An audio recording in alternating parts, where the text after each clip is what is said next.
Sa isang mundo kung saan ang kagandahan ay sinusukat sa makinis na balat, mapuputing ngipin, at dami ng likes sa social media, may isang katotohanang hindi natin matatakasan.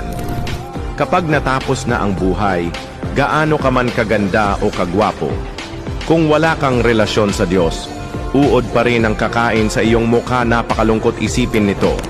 Maaring marami kang titulo PhD, abogado, inhinyero, doktor, pero sa sementeryo, iisa lang ang natitirang titulo, RIP.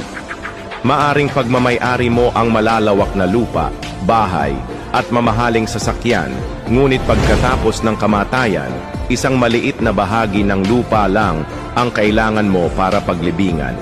Maaring milyon-milyon ang iyong pera, ngunit sa huli, nagiging walang kwentang papel lang ang pera.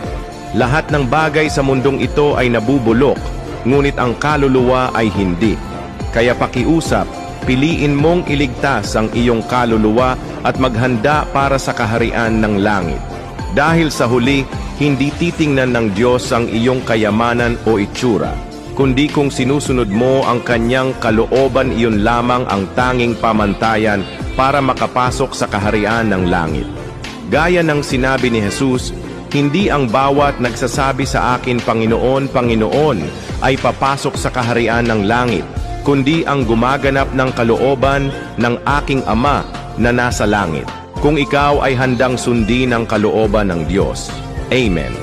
Ibahagi mo ito sa mas marami pang tao at maghanda para sa iyong walang hanggang patutunguhan.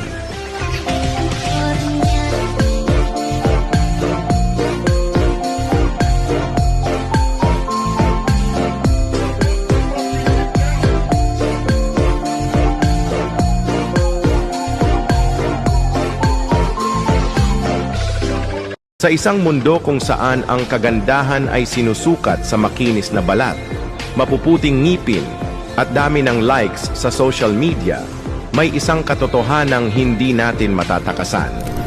Kapag natapos na ang buhay, gaano ka man kaganda o kagwapo, kung wala kang relasyon sa Diyos, uod pa rin ang kakain sa iyong mukha. Napakalungkot isipin nito.